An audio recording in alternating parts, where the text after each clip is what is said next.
माँ, आज bread pizza खाने का मन कर रहा है। आज मेरे लिए ब्रेड पिज्जा बना दो ना।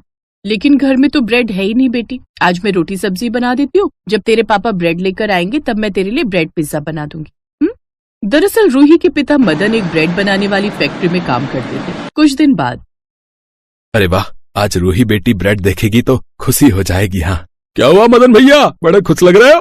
हाँ राजेश, आज काफी सारी ब्रेड बच गई है और मेरी बेटी इतनी ब्रेड देखकर खुश हो जाएगी। हाँ, ये कहकर मदन काफी सारी ब्रेड लेकर घर आ जाता है।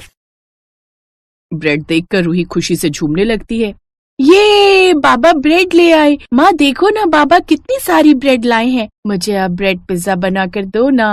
हाँ बहू, अब तू जल्दी से मेरी पोती के लिए ब्रेड पिज्जा का इंतजाम कर दे और उसके साथ साथ मेरे लिए भी बना दे।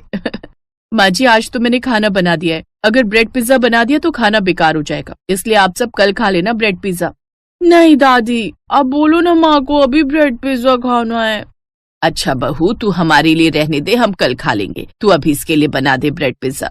हाँ रजनी, तुम इसी के लिए बना दो। वैसे भी हमारे पास फ्रिज तो है नहीं जहाँ हम ये खाना रख सकें, और कल तक तो ये खराब हो जाएगा, इसलिए हम सब खाना खा लेंगे। बस तुम रूही के लिए बना दो, इसका बड़ा मन है। रजनी रूही को ब्रेड पिज्जा बनाकर देती है, जिसे खाते ही वो खुश हो जाती है। अगले दिन भी मदन काम पर जाता है। काम पर जाकर उस रोज भी वो फैक्ट्री में जाकर ओवर टाइम कर रहा होता है कि तभी अचानक फैक्ट्री में आग लग जाती है और मदन और उसके साथ 3 और लोग उस आग में झुलस जाते हैं। वहीं घर पर रजनी ब्रेड पिज्जा बना रही थी। मैंने ब्रेड पिज्जा बनाकर रख दिया है, अब बस जल्दी से वो आ जाए तो हम सब साथ में बैठकर ब्रेड पिज्जा खाएंगे।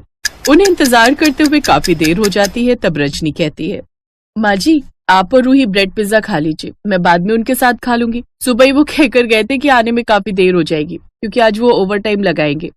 अच्छा ठीक है बहू, ला दे दे, हम दोनों दादी पोती खा लेते हैं।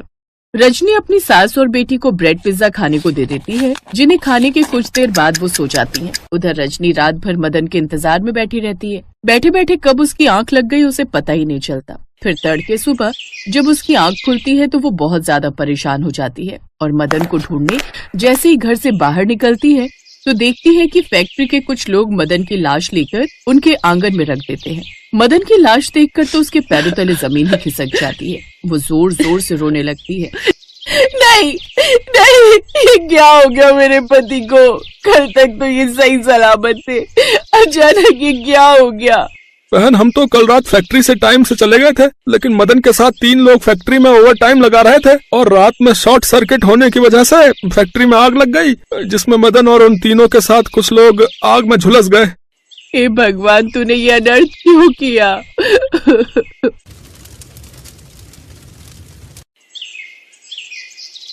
मदन के जाने के बाद उसका पूरा परिवार शोक में डूब गया। रजनी की सास सरला बड़ी हिम्मत वाली थी। वो अपनी बहू को हिम्मत देते हुए कहती है, अब बस भी कर बहू, आखिर कब तक तू यूं आंसू बहाती रहेगी? अब वो हमें छोड़कर जा चुका है। अगर तू भी सारा दिन ऐसे ही भूखी प्यासी रहेगी तो कहीं ऐसा ना हो कि मासूम रूही के सर से माँ का साया भी छिन जाए। बहू, अब उसके लिए माता पिता दोनों तू ही है। तुझे ही कुछ काम करके उसका पालन पोषण करना होगा। लेकिन मैं आखिर क्या करूं माँ जी? तू जानती है तेरे अंदर ब्रेड पिज्जा बनाने की कितनी अच्छी कला छिपी हुई है, और वो भी बिना उस ओवन मशीन के, जो कि पूरे गांव में किसी के पास नहीं है। तू चाहे तो ये ब्रेड पिज्जा बेचकर इस घर का गुजारा चला सकती है। ये मत सोच तेरा पति नहीं रहा तो तू कुछ कर नहीं पाएगी। तेरी सास तेरे साथ है। अपनी सास की बातें उसे ठीक लगती हैं और पड़ोस की काकी के पास रखा पुराना ठेला ले आती है। फिर घर में रखी ब्रेड से वो ब्रेड पिज्जा बनाकर तैयार कर लेती है और बाजार में जाकर बेचने लगती है। आइए आइए, 40 रुपए में ब्रेड पिज्जा खाइए, आइए आइए। तभी उसके पास एक ग्राहक आता है। अरे वाह, केवल 40 रुपए में ब्रेड पिज्जा? बहन, मुझे भी देना तो। तुम नहीं जानती मुझे ब्रेड पिज्जा कितना पसंद है, और इसे खाने के लिए मुझे शहर से बाहर जाना पड़ता है। लेकिन अब अपने ही गांव में ब्रेड पिज्जा आ गया है तो अब मैं इतनी दूर शहर क्यों जाऊं? है भाई साहब, आपकी बातों से लगता है कि आपको ये ब्रेड पिज्जा बड़ा ही पसंद है। मैं आपको निराश नहीं होने दूंगी। आप ये मेरे हाथ का बना ब्रेड पिज्जा खाइए, आप शहर के ब्रेड पिज्जा का स्वाद भूल जाएंगे। ये कहकर वो ब्रेड पिज्जा बनाकर उसे देती है, जिसे खाते ही वो खुश हो जाता है। अब उसके ब्रेड पिज्जा की चर्चा वो गांव भर में करता है, जिससे उसके पास और भी लोगों की भीड़ आने लगती है। गांव में ब्रेड पिज्जा जैसी चीज पाकर सब लोग बड़े ही खुश थे। रजनी की अब अच्छी कमाई होने लगती है और वो अच्छे पैसे कमाने लगती है। माँ जी, आपने सही कहा था, हमें खुद पर विश्वास होना चाहिए। ये लीजिए मेरी मेहनत की कमाई, इसे तू अपने पास रख बहू, ये तेरी मेहनत है। अब सुबह से शाम तक वो ठेले पर ब्रेड पिज्जा बनाकर बेचने लगी। एक रोज उसके ठेले पर कुछ टूरिस्ट लोग आते हैं और उसके हाथ का बना ब्रेड पिज्जा खाते हैं। वाओ, ये तो कितना कमाल का बना है। आज तक हमने इतना टेस्टी ब्रेड पिज्जा नहीं खाया। शुक्रिया भाई साहब। रजनी के ब्रेड पिज्जा अब इतने फेमस हो जाते हैं कि लोग लंबी लंबी लाइन लगाकर उसके पास ब्रेड पिज्जा खाने आते थे। अब वो अपने घर की आर्थिक स्थिति काफी हद तक सुधार लेती है और अब अपना बड़ा घर ले लेती है, जिसमें हर सुख सुविधा होती है। साथ ही गांव में ही खुद की दुकान खोलकर उसमें ब्रेड पिज्जा बनाकर बेचने लगती है।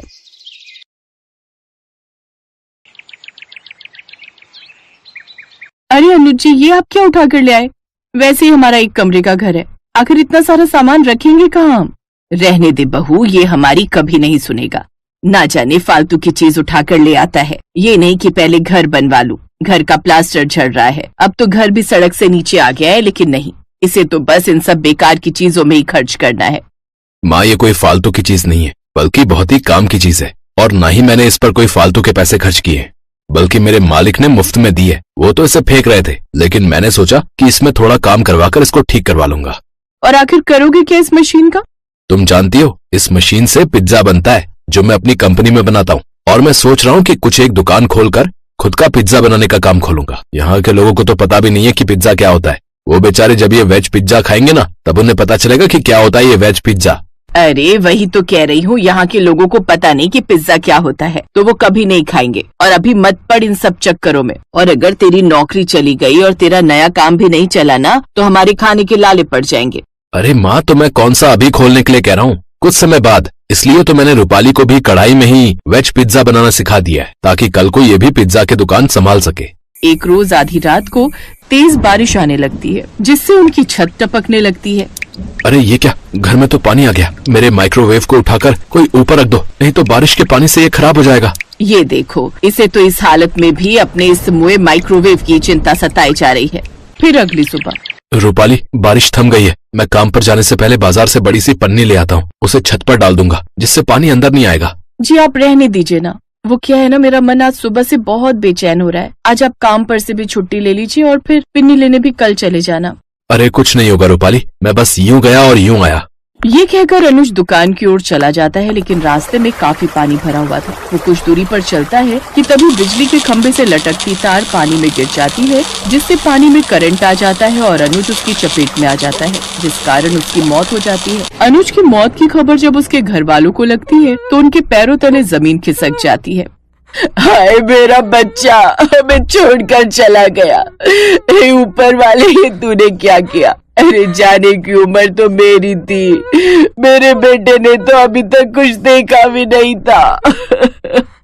उसके आगे उसकी पूरी जिंदगी पड़ी थी।